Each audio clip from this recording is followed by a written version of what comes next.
Welcome to the number one podcast covering Michigan State basketball. The Final Four is not on the schedule. Join Rod and me, Eric, as we dive deep into the Spartans to get you prepared for every game.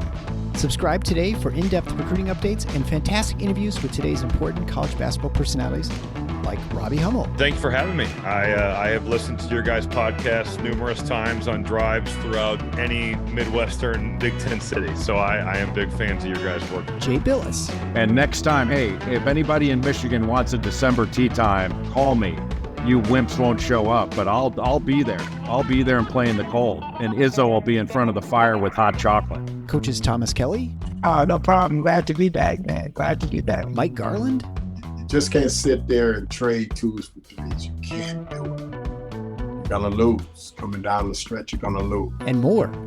You won't find better coverage of Spartan hoops than you will get here. For both the casual and hardcore fan, come along as we take you for a green and white ride. Hey everybody, it's Eric alongside Rod, here to talk about MSU's victory over Ferris State, 85-67 in the final tune-up before the season begins Monday against Monmouth. Before we begin, we'd like to thank you for supporting the show by sharing and spreading it to other Spartan fans. Please continue doing that and take a second to pause right now and leave a quick written review on your podcast player. It does wonders for the algorithms and helps others find our show. Also, special thanks to Patreon supporters at the Mateen Cleaves level, Bill Church, Brian O'Donnell, Michael Bosnick, Chad Hickey, and Mike Huntoon. Draymond Green supporters, Adam Walzak, Dan Rankin, James Benton, Jim L., David Brame, Paul Marsh, Scott Driscoll, and Daniel Dranek, and all the Scott Scout supporters on Patreon, as well as Rich Wagenheim, Kenneth Kremet on Substack. If you'd like to support the show, please head on over to our support page at tffinots.com/support to get the necessary links. We really appreciate the help. All right, so let's talk about the game. Michigan State led 40-28 at the half. The game got a little bit close, down to 5. I think it was in the second half when Michigan State really, I guess basically you just say they came out really flat.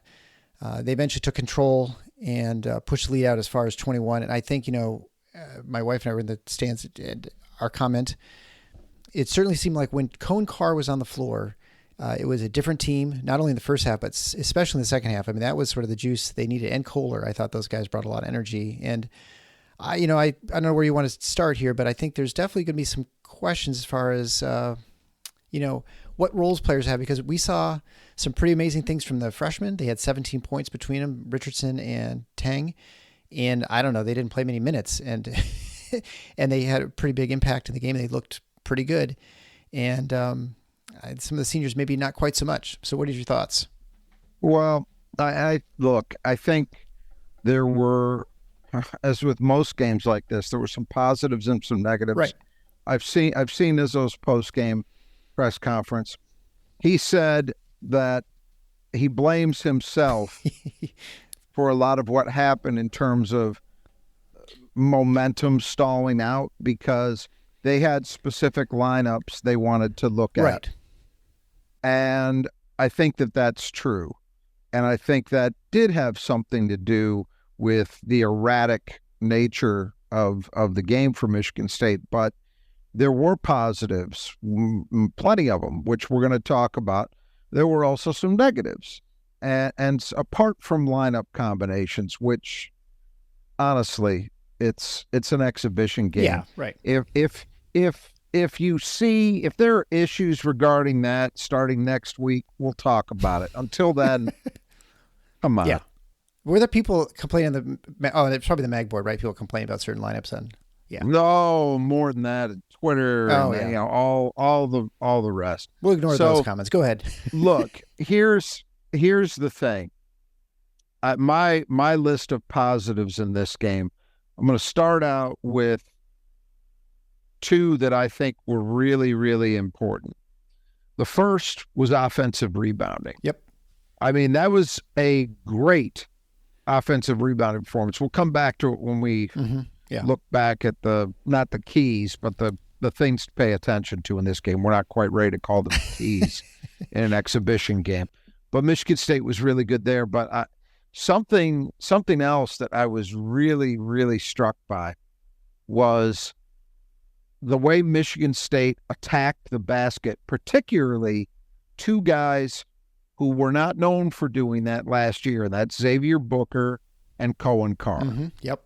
Those guys, between them, now Book had 6 free throw attempts Carr didn't have any, but Carr converted most of his. Yeah. Book got fouled a lot. That's a big deal for both of them because the lack of that element to their game held both of those guys back offensively last year, and, of course, it held the team back. Mm-hmm. With Booker, we know he's a shooting threat. If he can add what I saw tonight consistently in terms of a face-up game, that's a huge deal.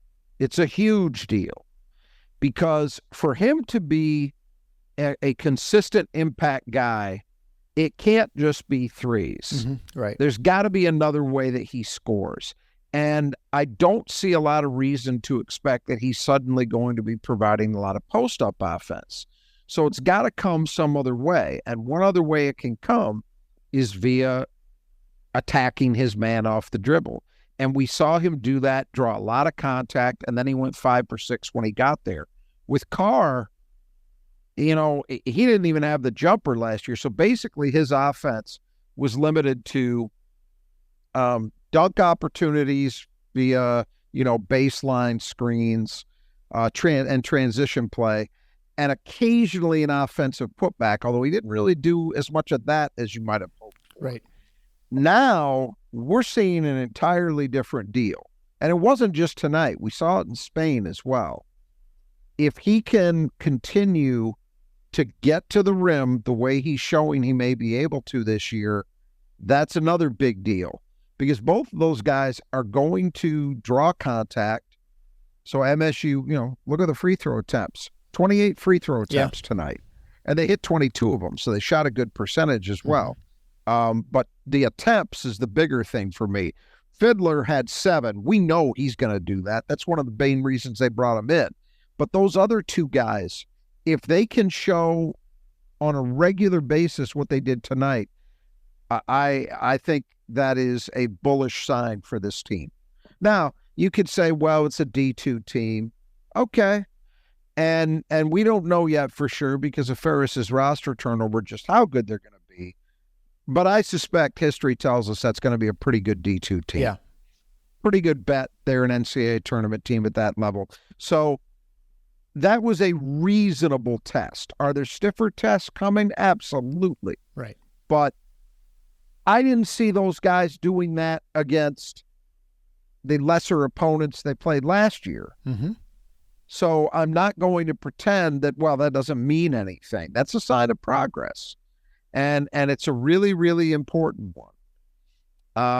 The other things that I saw that I liked, and we'll return to this one again a little later. I won't belabor it here, but tempo I thought was excellent.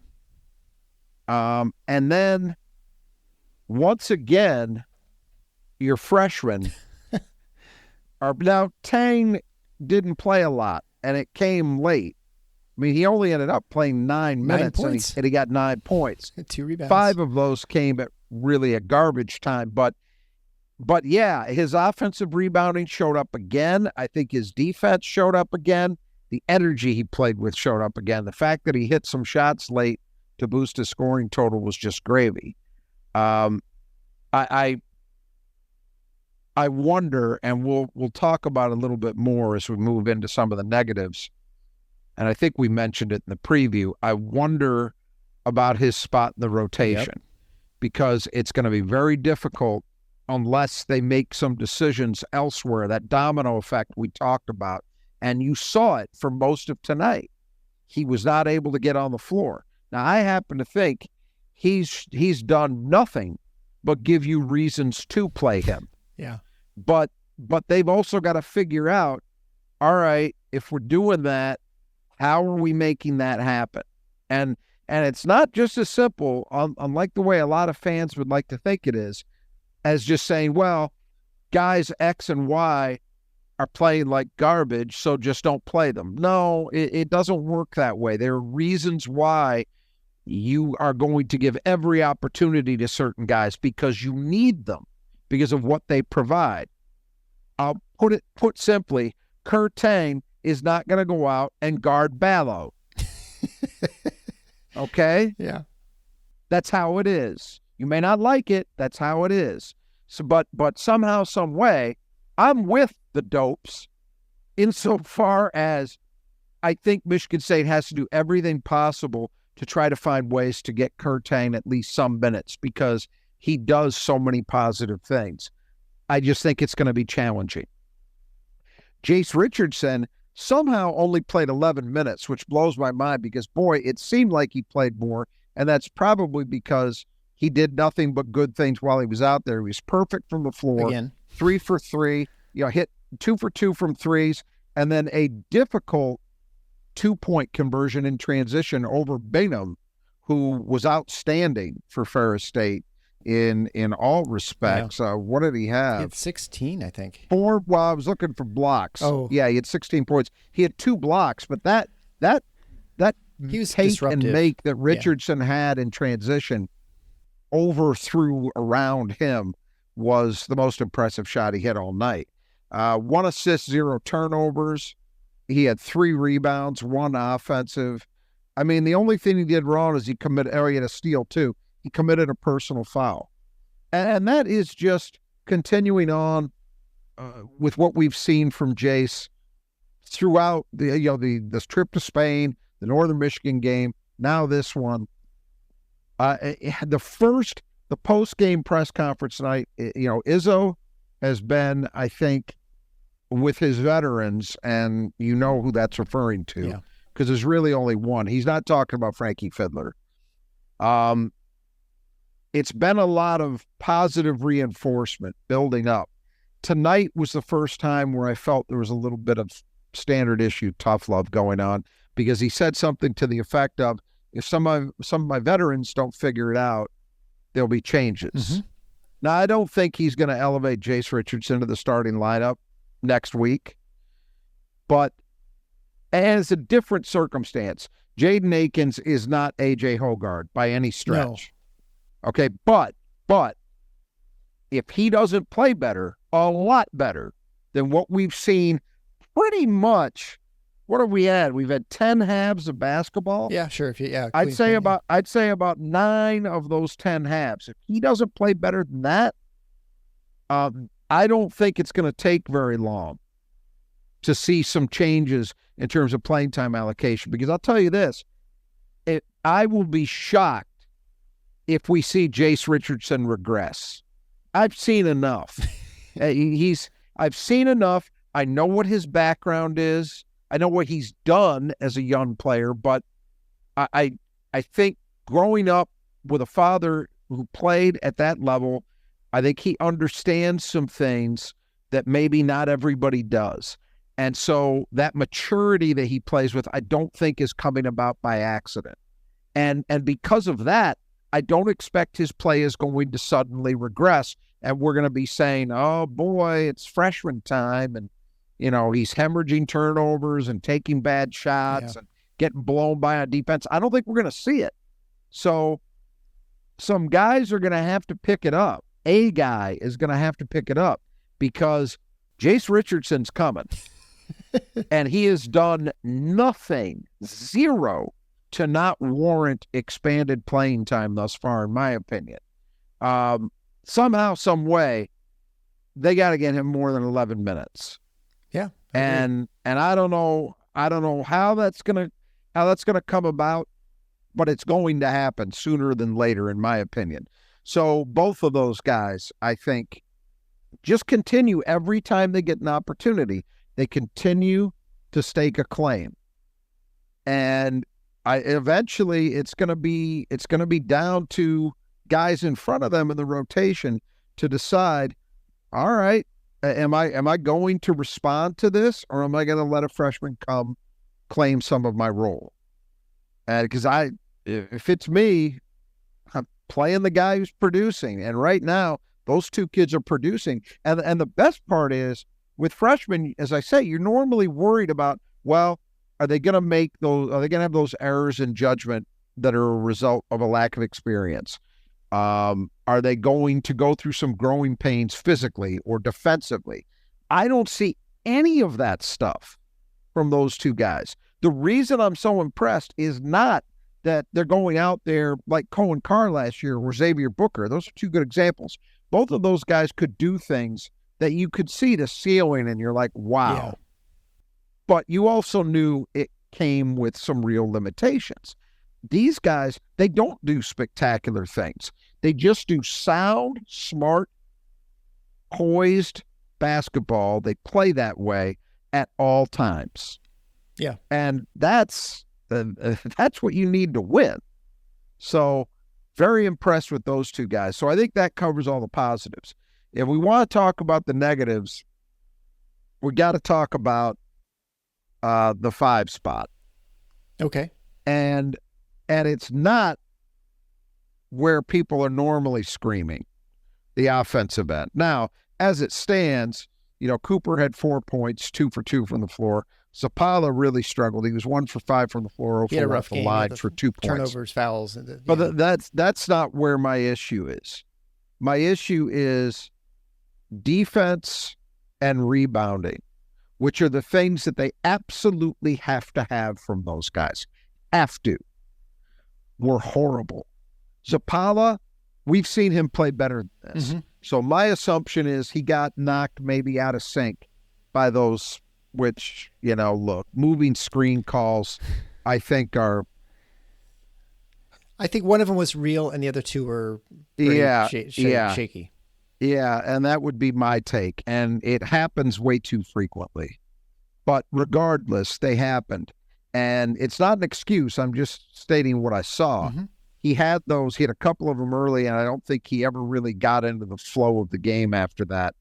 With Cooper, it was so bad defensively and in terms of rebounding. I mean, he was getting absolutely whipped by Clairbaugh. Yeah. That should not happen. No, in no world should that happen, yet it was happening. I'm talking about on the glass, trying to guard him.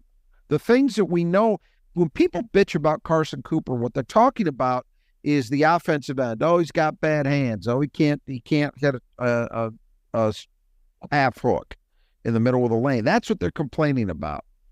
Usually, what we can count on with him is solid to good defense and rebounding. And those didn't show up. It was so bad that I seriously am wondering. Now, I know he had something happen with his nose, they said on the broadcast, courtesy of Jaxon Kohler in practice. That's why he was wearing the mask. Yeah. Then he got clocked again during the game. So I think either that or maybe he was under the weather. I'm going to go with either of those because it was so awful in areas where I know he's capable of much better that I have to think there was an explanation. Maybe I'm wrong about that, but that's how bad it looked. And I know this much. If he is going to play that way, you can't play him. And that's a huge problem. A huge problem. Because, and this gets into the domino effect, right? Mm-hmm. The Big Ten, once again, is absolutely chock full of big men who can score in the post. And by big men, I mean big with a capital B. Not 6'8" post guys. Guys like Ballo, guys like Golden. They're all over the league again. Michigan State has to have, I see people calling for lineups with Kohler and Booker together. Yeah. And okay, I think you can steal some minutes depending upon matchups. Right. And absolutely, or Kohler and Carr at the 4. That you can steal some minutes with that against certain opposition, certain lineups. I have no problem with that theory. And I thought those combinations looked pretty good tonight offensively. But this is not a game that's telling you what you need to know about how that combination works at the other end. And I'm telling you, neither Booker nor Kohler is ready to guard Ballo in the post. They're not ready to guard Renault in the post either. Mm-hmm. Or Golden, or go on to Dawson Garcia. I mean, go on and on we go. Whoever Purdue's rolling out there at 7'9", you can't do it. That's why Cooper and Zapala matter. Defensively, they matter. On the boards, they matter. And I know a lot of this fan base has apparently forgotten or never understood why that's important. But trust me, it is.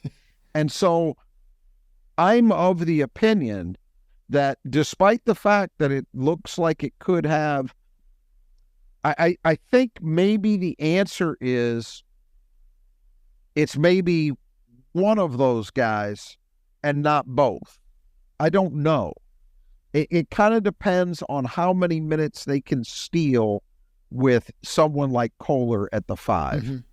You know, it kind of, that's how it feels to me. And if they can, maybe get 5 minutes with that, well, then you're looking at both Cooper and Zappala playing, because neither one of them is capable of playing 35 minutes. I would say either one of them playing 25 is probably a stretch.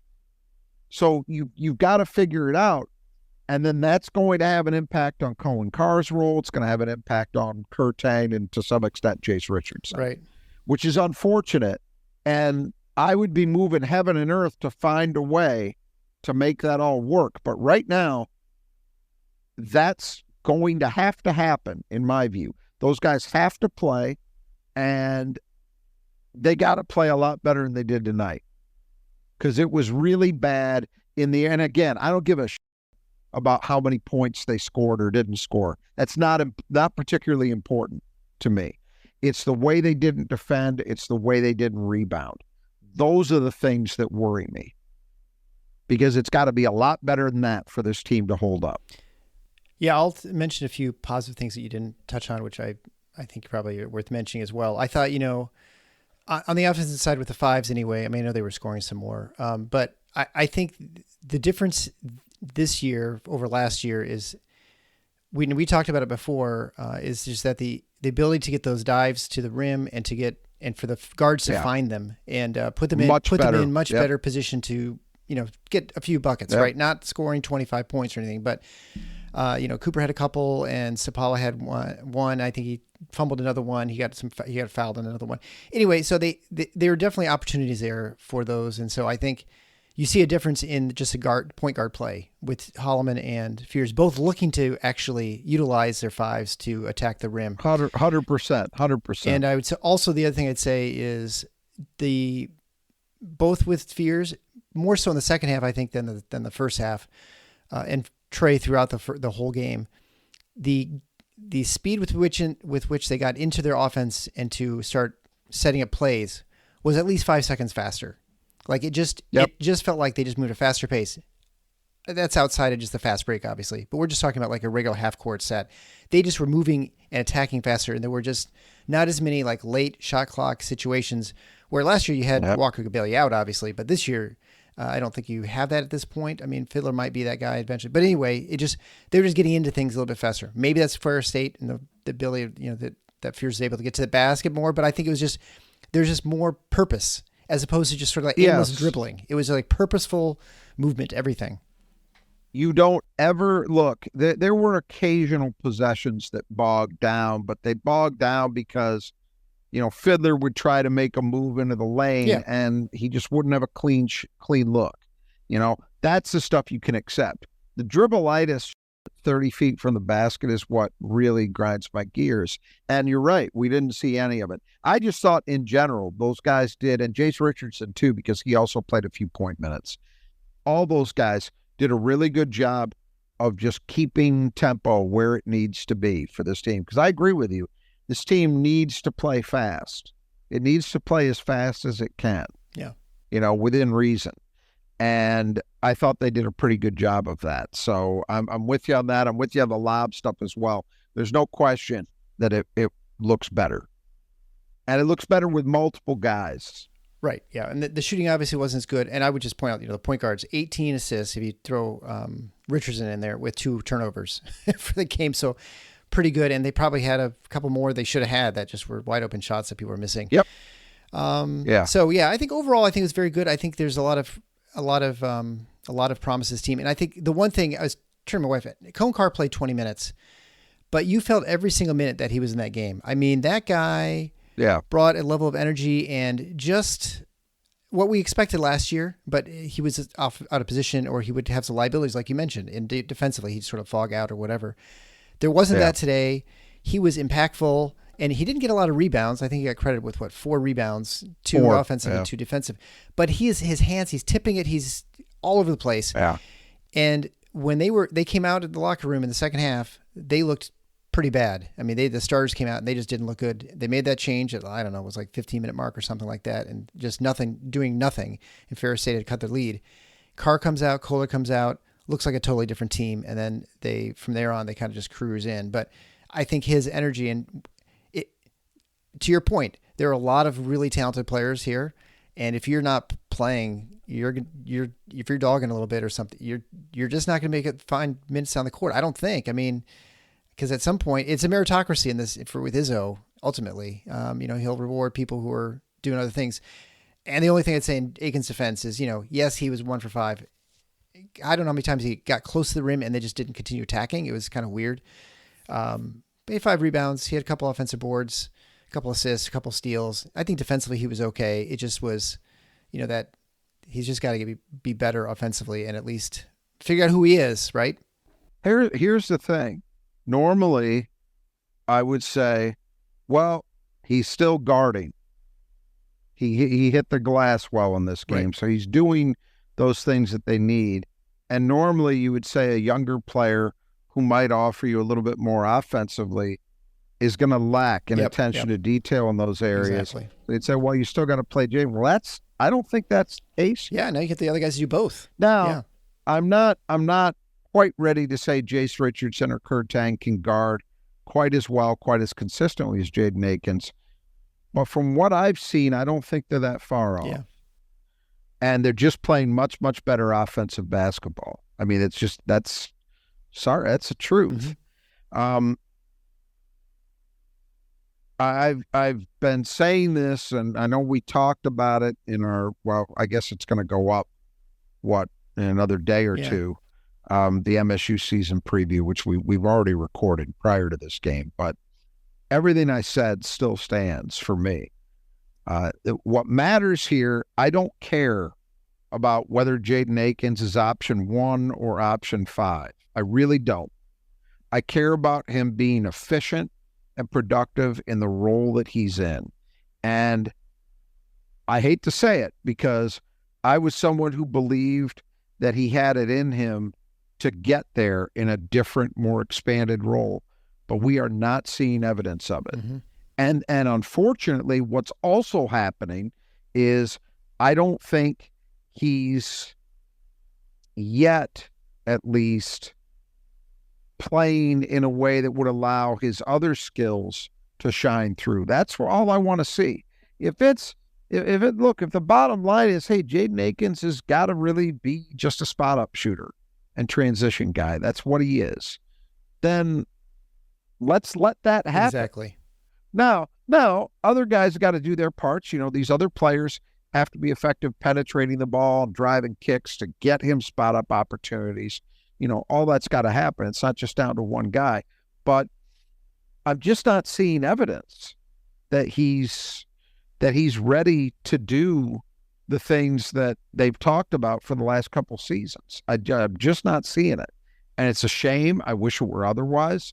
But until we actually start seeing tangible signs of him producing in that kind of role, I do worry about him trying to do too much and that putting the team in a hole because he's not capable of doing it. And this is a very touchy thing. Izzo's been even leading into this game about Jaden Akins has got to be our leading scorer. I don't believe that for a second, and I don't think he believes it. I hope he doesn't, at least. Jaden Akins has to be a good player. Yep. That doesn't necessarily mean he's got to be this team's leading scorer. I do not believe he's equipped to be that. Frankie Fidler is. As I've been saying, and I didn't see anything tonight that makes me think I'm wrong about that. He's your guy. That's your guy who's most equipped to do that because he can score in the biggest variety of ways that will actually translate onto a high major basketball court. Yeah. That's just the truth. But Jaden can and needs to be a productive player. And thus far, offensively at least, we're not even seeing that. So that's got to change. They got to get more than 3 points out of it. Yep. And 1 for 5. They have to. And I don't know. That's the That's the big negative. That's the big negative in my opinion, because I don't think that the 5 spot is going to be what we saw tonight. I do think that we're going to see solid defense, solid rebounding out of those guys, because we've seen it before. Yeah. Even the exhibitions before too. Yeah. Yeah. Right. Yeah. And last season, whatever. I'm not so worried about that, but the Jaden Akins thing I am worried about. Yeah. Because of how it could play out. It's not even just, well, he's not being productive. It's, is he trying to force it? And is that hurting him and hurting the team? And then how do you can't lose him. Right. He's a good kid by all accounts. He stayed the course at MSU. Izzo wants to do right by him. But, man, it's one thing, as bad as it was tonight, 1 for 5 doesn't kill you if you're getting other guys stepping up and producing. But 2 for 11 might. Mm-hmm. Yeah. And that's what I'm worried about. Yeah. Well, it was a little encouraging very early in the first half. He attacked the basket. He got fouled. And I'm like, wow, he's had more free throws than, last year almost already. And then he had the good offensive rebound and put back there. And so like, okay, and then that was kind of it from offensively for the whole game. And so, well, I mean, it didn't count. So we'll kind of see how things go going forward. But yeah, there's definitely, until we see it, we haven't seen it, right? And I think that's the one thing that we can both say that we saw. He had a good half, I think, of all those games. He had one good half in Spain, and you're like, oh, that's it. 10 halves. He's 1 for 10. Yeah, that's not going to do it. That's not going to do it. Not, and fortunate thing for Michigan State is they have plenty of other options. But again, he's too valuable for you to not have him be one of your, as a leader. And how do you navigate that sort of thing? So anyway, well, that'll be something we'll be keeping our eye on, I suppose, as we go forward. Let's talk about then, I guess, the Brothers of Just Gutters. So they do great gutter work. If you have gutter problems, and if you have a house, you have gutters, or business, you have gutters, because you don't want that water piling up by your house, or you're getting in your basement, running through doors, ruin your the stains on your house or something like that, the siding. So you want to have good gutters. Make sure they're not leaky, covered in leaves or full of leaves or junk or whatever gets in there. So the Brothers of Just Gutters should be your first call to take care of that. They cover most of the Lower Peninsula. You can contact Greg or Kurt. You can find their contact information at the support page of the Final Four on theschedule.com/support. You can get 10% off. You mentioned Final Four when you get your estimate. So if you need your gutters repaired, replaced, cleaned out, whatever it is, they can do it. And they do a great job, and they're great guys. And, I've even had other listeners who stopped them on the road and asked them just to fix one quick thing, and they did it. So they're great guys. And again, no job too big or too small. So they should be your first call. They sponsor the player that Michigan State needs to keep in the gutter. You said it was going to be Ethan Erickson, who is their he was their All-GLIAC player from last year. He was not a starter, but he was definitely one of the key players. He played 29 minutes. He was 2 for 11 from the field, 1 for 5 from 3, 3 free throws, had 3 rebounds, assist, no turnovers, no steals. So just finished with 8 points. He was good. There's no question. When he was given space, I mean, he hit that 3 pretty easily. But he was. It was a ridiculous shot. It came from about 25 feet. You're right. He hit it. But I mean, I would say most of the time he was forcing a lot because he just wasn't able to. Yep. You could tell they were keying on him and that they shut him down. And so they obviously listened to this show. I mean, clearly. And so anyway, so he was kept in the gutter, I think, pretty effectively this game. Absolutely. Other than the bigs, I was reasonably, and Booker had some bad moments, but the perimeter defense I was pretty happy with for the most part. And there's no question. Look, that you held that guy to about half of his average from last season. So, and 2 for 11 from the floor. You're going to take that any day of the week. So I thought Michigan State did a very good job guarding him for sure. Yep. And so then that brings us to who cleaned the glass best. In this game, it was a runaway. Jaxon Kohler finished with 11 rebounds, 3 on the offensive end, 8 on defensively in only 21 minutes on the floor. He also he had 3 turnovers, no assists, but he had 9 points, and he was 3 for 4 from the line, 0 for 2 from 3, 3 for 7 from the field. But he was clearly the best rebounder. Neither of us had him. I think you had Cooper, who finished with 2, and I had Sapala, who finished with 4. So they were, again, I mean, not very good performances by either of those guys. And so it's exhibition. So there you go. Yeah, but I will say this though, that's a few games going back to Spain where Jaxon, I've talked about this. I think you'd hear people squawking about, oh, he can't rebound. That's always been false. He's actually been a very good offensive rebounder. But what we're starting to see, we saw it because he was their second leading rebounder against Northern, wasn't he? I think so. I don't think he played many minutes though, either, but I'm not. Maybe not. Maybe it was Zapala and Cooper. I can't remember. But we've seen this now going back to the games in Spain. He's actually doing a much better job as a defensive. Yeah, he was number 2. He had 8 rebounds in the last game, and Zapala had 9, so they were pretty close. So this is, I mean, he's showing some consistency there. So that's a really good sign. Now, the problem, we were talking earlier about the domino effect and all of that. Jackson's doing a really good job thus far, but I still think if you're going to roll him out there and think that he's going to guard some of the bigs that he's going to see one-on-one in the post, you're kidding yourself. we know this. Yeah. We've seen it. And you can't, I just don't think you can play that way for long stretches of time. If it was simply about what he's going to give you offensively and what he can do as a rebounder, I'd say they're fine. But it's not just about that. And so therefore, I don't think he can't be exclusively your answer there. I just don't think that's going to work, or mostly your answer. I just don't think that works. As much as people might like it because they look at it and say, well, if you do that, then Booker and Carr can play the minutes at the 4, and you're getting more quote-unquote talent on the floor. I get that, but man, that is a defensive nightmare on the interior waiting to happen.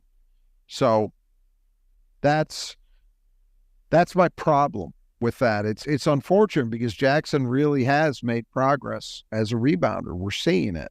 We got to see it against better opposition too, but I'm reasonably inclined to believe that it's real to some extent, but unfortunately that's not the entirety of the issue. No, but I would say also with Kohler, it's not like he's getting his rebounds just when he's playing the 5. I think it's at the 4. We saw Malik Hall, it's a 4. I mean, obviously the 4 you get lots of rebounds too, so it's not like you have to be the center. Yeah. I'm just saying. So I think we expect to see just as much, I think, going forward too. But you're right. Yeah, you can't be I'm not talking about, well, this means that those rebounding numbers aren't going to hold up. Right, no, I think they will. I'm just saying, in a lot of instances, you would look at that and say, well, why can't he play the majority of the minutes at the 5? Yeah. And it's because there's another element to it. Yeah. I mean, there's no question Booker can't play the 5 against these large players because he's not against guys like that. No, I mean, there's just no chance he'll hold up on them. And, Kohler would do a little bit better. Like you said, you can maybe steal a few minutes here and there. We'll just move on, I guess, because there's probably not a whole lot more to say about Jaxon, except that I guess the only thing I'd say is that with Izzo, preseason and throughout the season, he has 2 roles. I think, a couple. Like, I think he will send messages via the media or whatever to kind of put players on notice. I'm sure they know, but he wants other people to know that he knows, that they're on notice, and that's just an extra way of added pressure, like kind of pointing out that, as you mentioned, Jaden Akins, I'm sure he had a long talking to in the locker room, but also, through the media. And then also he will sometimes be a propagandist and talk about things much like Mike Garland tried to convince us that they were a huge offensive rebounding focus. Yeah. And they weren't, right? I mean, it's just, there's no way they were. And so he will talk up players like Kohler, which he did last season before the season began. And so you're expecting a lot, and you saw him in Moneyball, whatever, and then he never really produced. Now he was injured, and so we had every reason that he wouldn't have a very great season because of the injured foot, And so I think it was hard to know if this is real, that when Izzo says he's his best player, he's been his most improved player. But I think we've seen it. I mean, I think that doesn't mean he's going to be, dropping 18, 19 points a night and, a double-double, but he is definitely going to be a very, very, very productive player this season, at least from what we've seen, I think. Yeah, he's going to still drive people crazy because he still does not finish as well as he should. We saw it tonight, but he's better than he's been. Yeah, I think we get better. There's been improvement there. Yeah, and it might continue to improve. Yeah. But there's been improvement there, but I think the biggest thing offensively is that he's done enough to display his face-up game.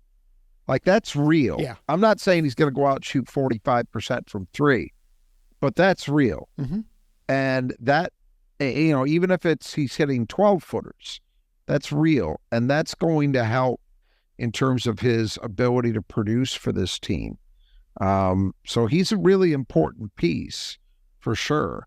And I think that his development over this offseason has been one of the real bright spots for sure. And that was obviously brought to you by the Squeegee Squad of Grand Rapids for the cleaning glass segment. So if you need your glasses cleaned and glasses, let me try that again. If you need your glass cleaned, your windows at home, I don't know if they clean your eyeglasses, but that seems like it'd be quite a hassle. You want to contact the Swedish Squad Grand Rapids. They do fantastic work. They've taken care of my family's house, and I mean, I can't tell you how nice everything was. They cleaned the screens and stuff that had never been cleaned since we bought the house about 20 years ago. So it not only was a glass clean, but to look through the screens to get through the glass, it was clean. It was a lot nicer. So they go outside, they get on the ladder, so you don't have to, so you don't fall off the ladder and have to get taken care of by me in the hospital. So make sure you contact the Squeegee Squad of Grand Rapids, whether it's a business, a high rise, a home, whatever it might be, even the state capitol. If you happen to be that person, the Squeegee Squad of Grand Rapids can handle that. They're located in the Grand Rapids area, but they obviously have a large region since they went all the way out to Lansing. So contact them. You can find ways to get a hold of them at our support page. Again, finalfoursontheschedule.com/support. And you can just mention Final Four, 15% off your estimate. And that brings us to a final segment of the game, or the show, the keys of the game, or things to watch, since it was actually an exhibition, brought to you by Nudge Printing. Nudge Printing is run by a bunch of great Spartans, Gabe and Brittany. Michigan products out of Portland, Michigan. Fantastic apparel. They have the about anything you want: zips, t-shirts, hoodies, jackets.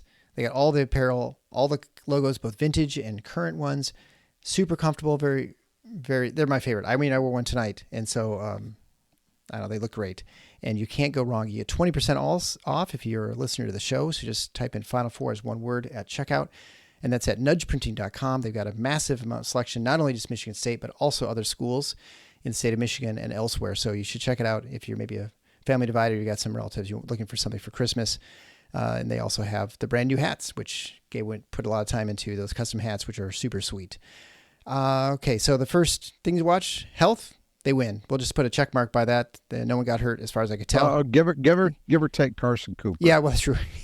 He took a little bit of. Fortunately, he was wearing his mask, which he played after that, but boy, it didn't look. No, good. he got hit pretty hard. He played so poorly that I do wonder if that was part of it. Well, and he had that mask on at the Northern Michigan game as well, and so this.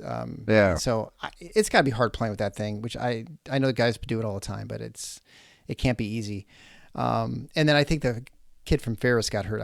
Hopefully he's okay. It looked like he hurt his ankle came or back. something. Okay, good. All right.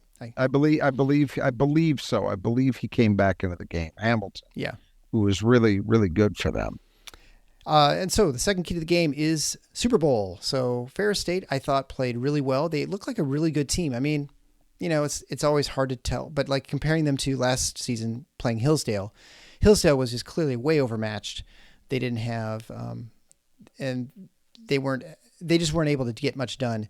Ferris was able to get some stuff done. If you made a mistake defensively, we certainly saw plenty of breakdowns, as you mentioned, especially in the interior. I mean, there's one play where I think somehow all four of the five Michigan State players were guarding the same guy, and then everybody's wide open for Ferris.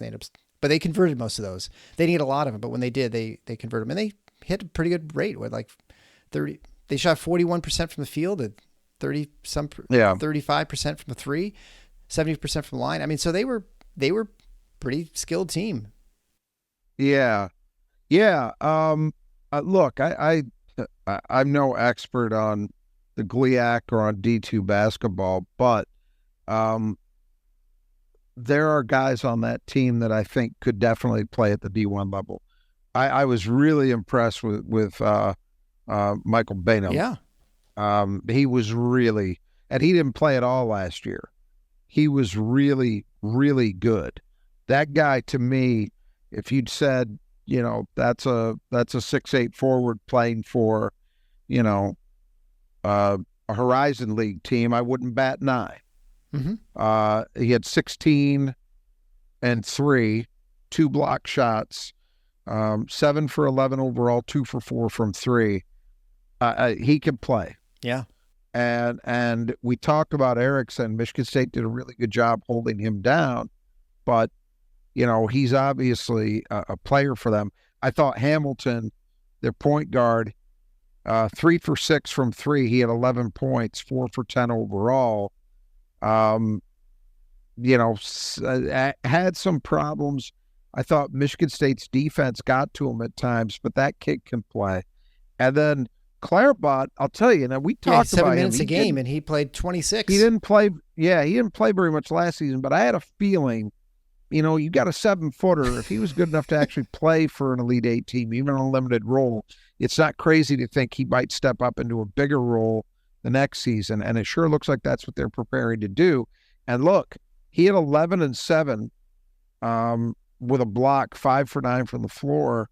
And as I mentioned, he kind of kicked Carson Cooper's ass around. Now, I think that took Carson playing poorly for that to happen, or contributed to it. But if you're talking about a big man at a D2 school, I'm going to guess that he actually ends up having a pretty decent season. Mm-hmm. So, yeah, all in all, I think that that's at the very least a very solid team at the D2 level. Now, it remains to be seen whether it's one that is able to meet the standard that program has established, which is basically make the tournament. But I wouldn't be surprised if they do. So I thought, Michigan State, I know there were stretches where it felt flat, but I really didn't think it was a lack of energy. I don't think you have, what was it? It was 36. I mean, they almost had their offensive rebounding rate was very, very high. It was plus 40%, I think. Oh yeah, it was 44%. Yeah. Yeah, that the transition. They had 30 points on the break. Yeah. It's hard to say that you didn't match their intensity. And I thought Michigan State, as I said, played reasonably well defensively at times, particularly on the perimeter. So I think they did okay in this area, matching that. I don't think that was the reason that it was as competitive as it was. Yeah. Well, and certainly you can imagine for Bingham too, I'm sure he's been around those players of the program for so long with his brother. It was a big game for him to go to East Lansing. And I mean, he definitely showed played out. His brother often did in Breslin. Yeah. Well, he's a different player. He's a very obviously he's a different player. He doesn't have the size that Marcus had, but boy, I was impressed. Yeah. I was really impressed with that kid. I think he has like 0.5% body fat too. That kid is that's the thin. one negative. But I'm gonna guess that in D2 you're not made to pay for that as much as you are at the Division I level. Right. So I think that's true. All right. So the third key to the game was the transition game, and Michigan State had, we'll say, 0 transition against Northern Michigan the first exhibition game, which is a weird game because it's up there, honoring Simon. So anyway, as you mentioned, 30 fast break points in this game, so really good transition game, and 14 for Ferris, who also likes to play fast. So I thought they pushed it as much as they could. A lot of run out dunks, and they even had a blitz score off a free throw, which is really weird. You don't usually pull that off. Yep. No, you don't. I was really happy. And again, it's not even, you can talk about the fast break points and all that. That's great, but it's a mentality. And as we talked about earlier, I thought Michigan State's point guards displayed exactly the kind of mentality they need to in terms of just getting the ball into the forecourt, even if the break's not there.